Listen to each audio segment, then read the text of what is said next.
그럼에도 불구하고 이 상법 개정안이 왜 우리나라의 주가를 올릴 수도 있냐?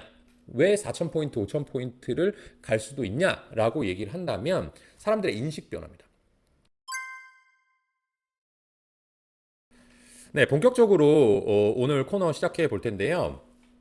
오늘은 상법 개정안 통과, 따박따박 벌다가 갑자기 2배 먹는 투자법이라는 제목을 지어봤습니다. 어, 제가 얘기했는지 모르겠어요, 유튜브에서. 이 대표님의 인사이트 좋아요 눌렀대요. 예, 좋아요 다들 눌러주세요. 지금 80명 시청 중인데 좋아요가 몇 명인지 모르겠어요. 조댓구알 부탁드리고 어쨌든 이 제가 말씀드렸는지 모르겠는데 그 머니트렌드 2026을 집필하기로 또 계약을 했습니다. 제가 또 헛된 짓을 해버렸는데 계약을 한 이상 또 열심히 할 수밖에 없는 게 제 이 성격이거든요. 그래서 이제 열심히 쓰고 있는데 그 중에서 또 얘기가 안 나올 수 없는 것이 상법 개정안입니다. 저 같은 경우는 제가 투자하고 있는 뭐 20종목도 안 돼요. 국내 해외 다 합쳐서 한 15종목 정도 되는 것 같은데 그 15종목을 우리 매니저 총 매니저 6명이랑 나눠서 하면 두세 종목이잖아요, 인당. 그것만 사실 열심히 파면 돼. 관세가 어떻건 상법 개정안이 어떻건 무슨 인플레가 어떻건 전쟁이 어떻건 상관없이 내가 파는 그 주식만 하여튼 매출액 영업이익 주가만 잘 되면 돼. 원래는 그래.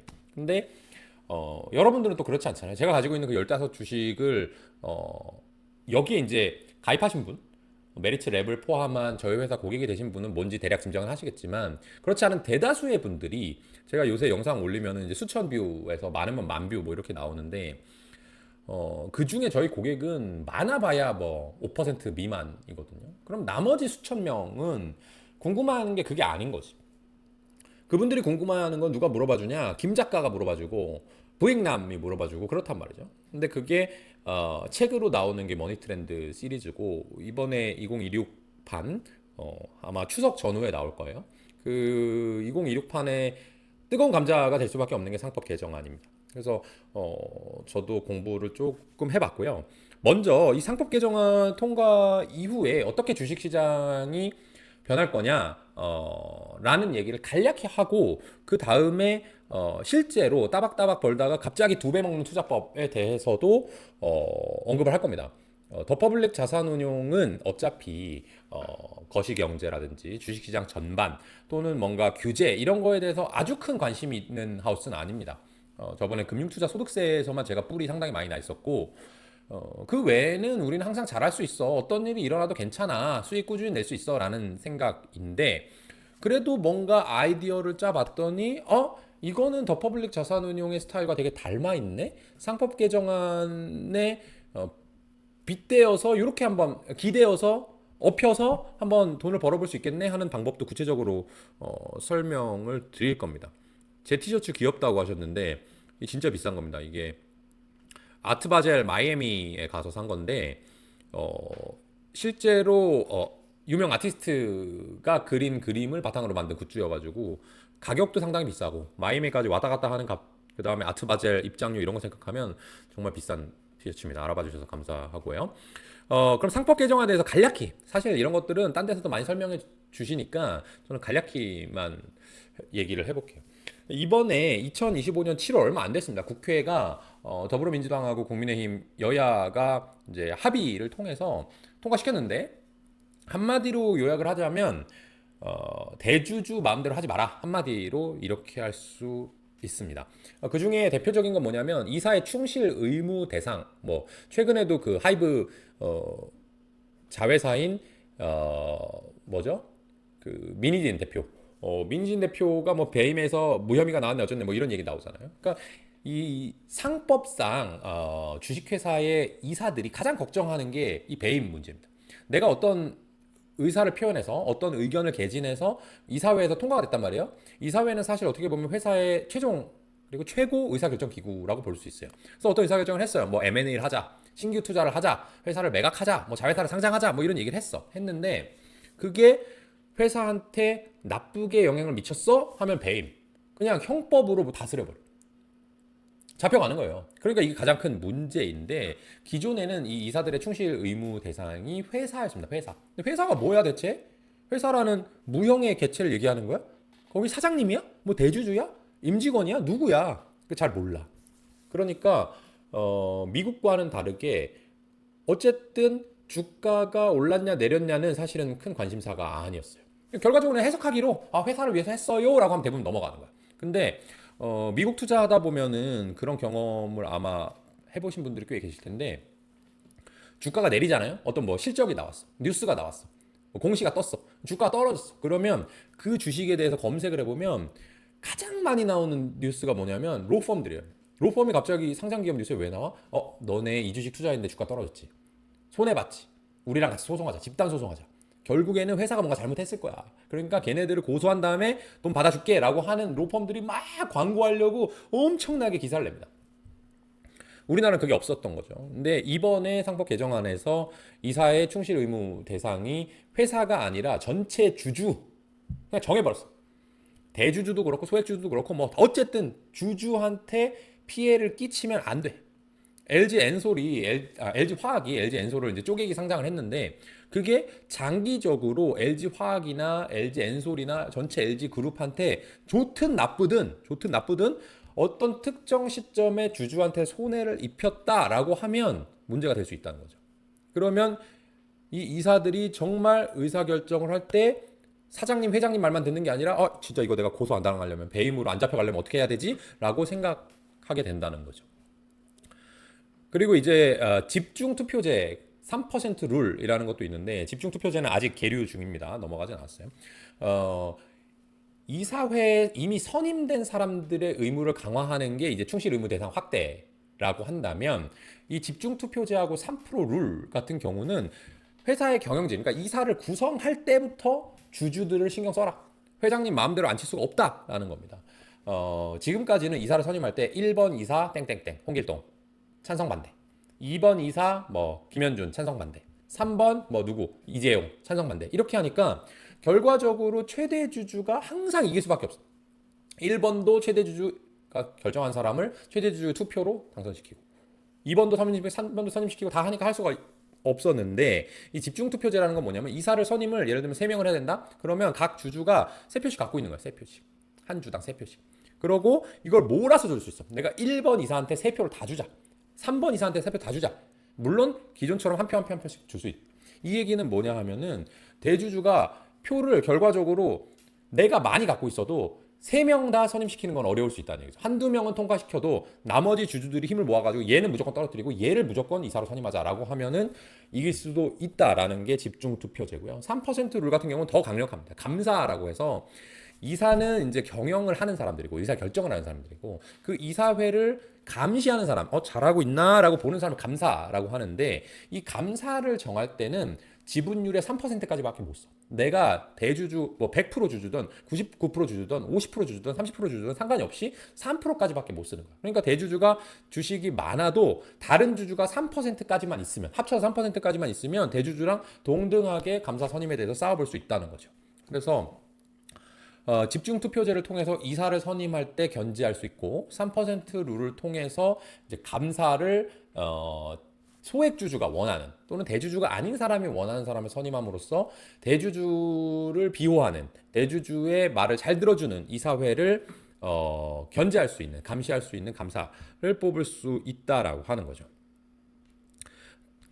그러고 나서 이제 마지막은 뭐냐면 어떤 일을 한다고 하더라도 주주총회에 참석해야 뭐 찬성을 하든 반대를 하든 3%를 하든 집중으로 투표를 하든 뭐 몰아서 하든 나눠서 할 거 아닙니까? 근데 주주총회를 상장 기업들이 주로 어디서 해요? 지 마음대로 해. 지 마음대로. 정말 나쁜 게 저는 그거라고 봐요. 가장 나쁜 것 중에 하나가 법상으로 상법이 정해져 있는 대로 지금까지 대주주 마음대로 하는 거 오케이. 법을 지키면서 나쁜 짓 하는 거 오케이. 대주주 맘이야. 회사는 원래 그런 거지. 오케이. 거기까지 오케이야. 근데 주주총회를 참석하지 못하게 해버리는 거예요. 어떻게? 막 평일 오전 9시에 열어.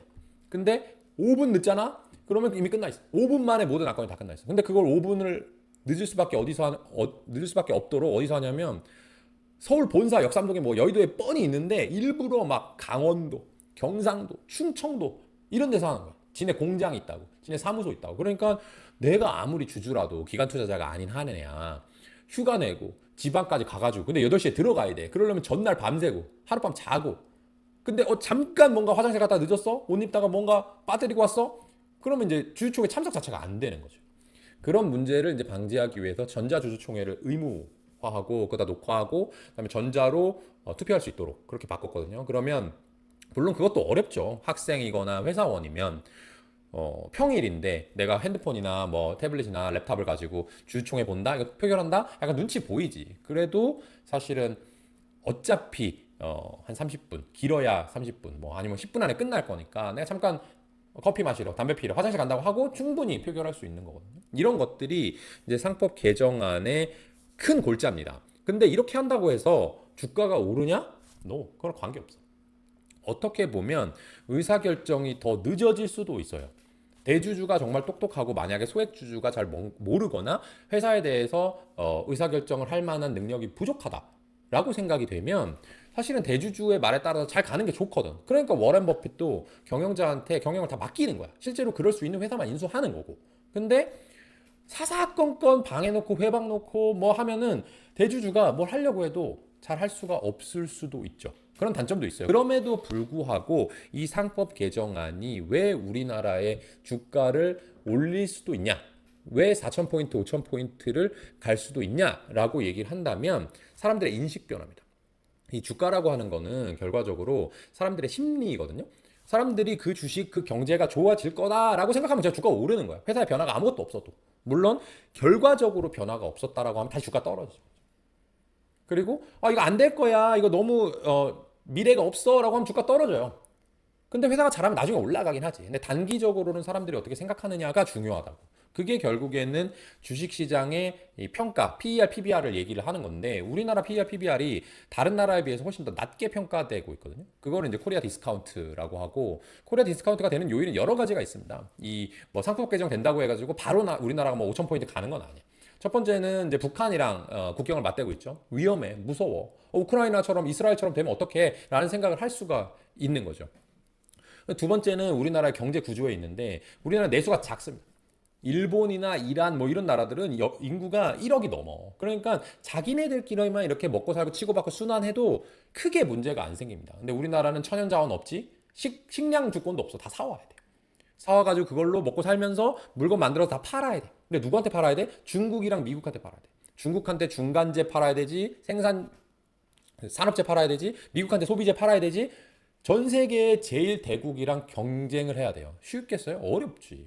환율 문제도 걸리고 걔네 경제도 생각해야 되고 우리나라 경제도 생각해야 되고 정치 문제도 딸려 있고 하니까 그게 두 번째 코리아 디스카운트 원이에요. 세 번째 원인이 이제 지배구조 문제. 우리나라가 1970년대부터 고속 성장을 하면서 주로 이제 재벌 기업이 끌어가는 그런 정부하고 이 대기업하고 뭉쳐서 끌어가는 그런 경제로 성장을 해왔기 때문에 그들이 돈을 벌기 위한 또는 그들이 나의 재산을 뺏기지 않고 나의 자녀에게 온전히 물려주기 위한 것에서 불가피하게 어떻게 보면 이 형평에 어긋나는 그런 관행들이 있었던 거죠. 그러니까 극단적으로 얘기하면 최근에 이제 뭐 쪼개기 상장이라든지 또는 이 터널링이라고 해가지고 대주주가 작은 회사 하나 만들고 내가 가지고 있는 본체 큰 상장 기업이 그 작은 회사한테 일감을 몰아주는 거야. 그럼 작은 회사가 막 커지잖아요. 근데 알고 보면 그 작은 회사는 대주주 아들 딸들이 갖고 있어. 그럼 나중에 합병시켜.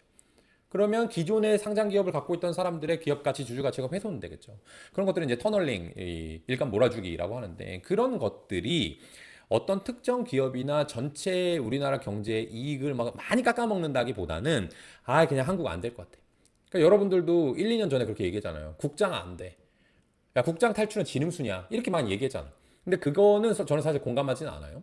결과적으로 저는 우리나라 주식시장이 잘 될 수 있다. 전 세계에서 가장 잘 나가는 시장이 분명히 곧 될 거다라고 말씀드렸고, 그 2025년에 이제 이루어지긴 했는데 상반기까지 봤을 때는. 근데 어쨌든 그렇게 투자하기 싫은 사람이 있다고 여러 이유로.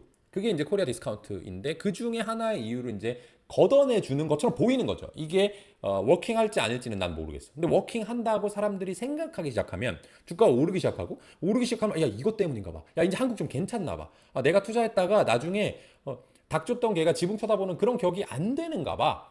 내가 금송아지 키우고 있었는데 금송아지가 새끼를 낳았는데 이거 딴 사람한테 뺏기는 일이 안 벌어지나 봐라는 이 긍정적인 사고 회로가 돌아가기 시작하기만 해도 주가 올라갈 수 있어요. 이번에 이 머니트렌드 하면서 조사를 좀 해보니까 우리나라의 주가 순자산 비율, Price Book Value Ratio라고 하는 PBR 있잖아요. 이미 갖고 있어. 내가 갖고 있는 돈, 갖고 있는 자본 총계 대비해서도 우리나라는 제값을 못 받고 있어요. PBR이 1배는 넘어야 얘네가 앞으로 까먹진 않겠네. 얘네들가 가지고 있는 이 재무상태표상의 자본 총계를 내가 믿어줄 수 있네라고 하는 게 PBR 1배인데 우리나라는 1보다 낮아. 중국도 일본도 우리나라보다 높아. 최소한 1은 넘어. 선진국 유럽이라든지 미국 같은 경우는 2, 3, 4가 되는 거야. 이 얘기는 무슨 얘기냐 하면 우리나라 뭐 미국하고 유럽은 빼자고. 그냥 아시아 국가, 뭐 중견 국가 정도 보면 한 1배에서 2배 사이 정도 받는단 말이죠. 근데 우리나라가 예를 들면 0.8배라고 쳐봐. 그러면 0.8배가 1.6배까지만 올라가도 그 회사, 그 나라 경제, 그 나라의 기업들의 이익이 하나도 늘어나지 않아도 주가가 최대 2배는 오를 수 있다고.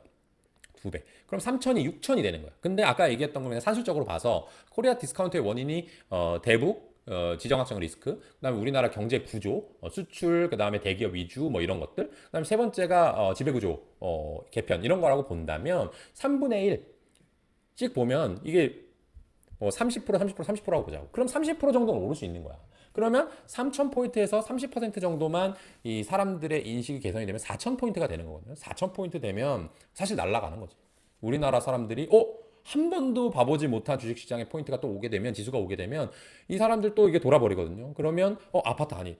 지금 명품 소비할 때 아니야. 주식에 넣어야 돼. 주식이 돈복 사는 곳이다 하면서 또 하면 그게 더 잘 갈 수 있는 그게 이제 상법 개정안이거든요. 자, 근데 제가 얘기 드릴 건 이런 건 아니에요. 상법 개정안에 대해서는 여러분들 제가 설명 안 해도 다 알고 있었을 거고